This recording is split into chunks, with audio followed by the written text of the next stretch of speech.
Hello and welcome to Headline News in Neuroendocrine Tumors, or NETS. I'm Steve Highsmith. This series of videos will focus on several important abstracts presented at the 8th Annual European Neuroendocrine Society meeting held March 9th to 11th in Lisbon, Portugal. Throughout 2011, Oncology.TV will bring you in-depth coverage of the latest data and abstracts presented at major Neuroendocrine Tumor Society meetings. In this segment, we'll be talking with Dr. Kjell Oberg, who presented a poster titled, "Can Biomarkers be Used to Predict Response to Everolimus in Patients with Pancreatic NETs?" Thank you, Dr. Oberg, for taking the time to speak with us today. Can you describe for our audience the rationale of this study? We know for many years that we have a problem to evaluate the new biological treatments. So we can't only count on RECIST criteria, size of the tumor. We need also to know if something else is happening. And then we had to develop new biomarkers. And some of these new biomarkers are chromogranin A as well as neuron-specific enolase. And we know that more proliferative tumors, high-grade tumors, secrete NSE, whereas the low-grade tumors, the more benign one, secrete chromogranin A. So therefore it's good to have both these markers covered up in a study. And the data we had from the RADIANT-1 trial, which James Yao performed a couple of years ago, we noticed that an early response in chromogranin A and also in NSE was good for evaluating the treatment response. So we have a predictive marker for therapeutic response. What was the main objective of the study? In this trial, the RADIANT-3 trial, which was in patients with pancreatic NETs, we wanted to have biomarkers to follow during the treatment. So therefore we decided to include chromogranin A as well as NSE, neuron-specific enolase, to follow them and to see if, first of all, if there was a difference in response between high and low levels of the biomarkers, or if there also could be seen an early response as there was done in the RADIANT-1 study. And Doctor, how was the trial designed?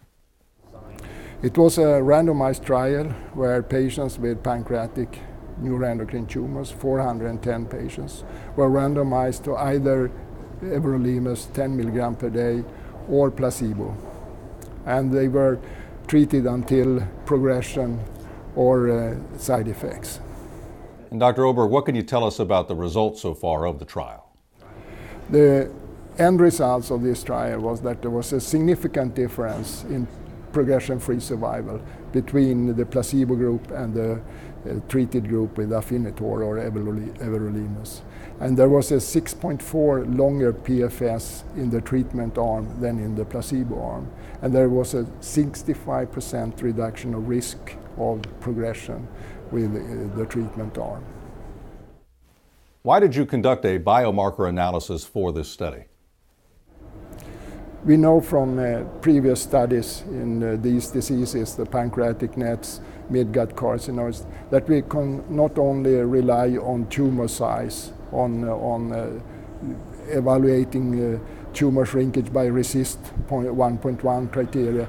We need other markers, and we have not developed the best markers at the moment. But at the moment in the clinical practice today, we use biomarkers such as chromogranin A and NSE, and we know from other studies that we have a prognostic impact on these two markers.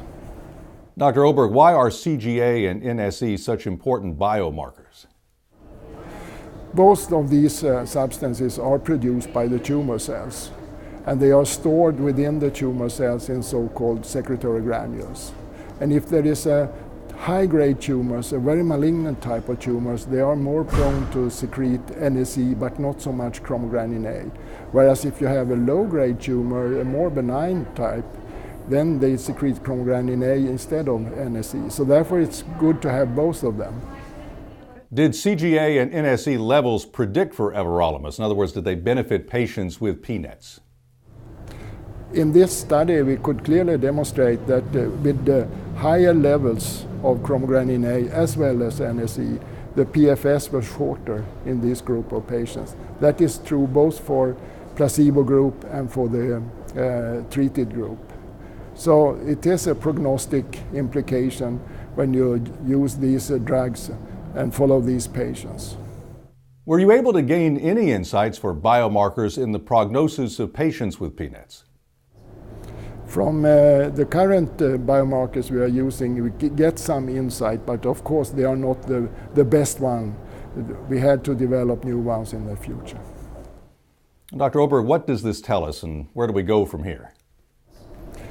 This tells us that in the future we have to randomize. If we are going to make new studies, we combining these drugs in some way, then we had to look for biomarkers as factors that we had to take into consideration and randomize based on the levels of these circulating biomarkers.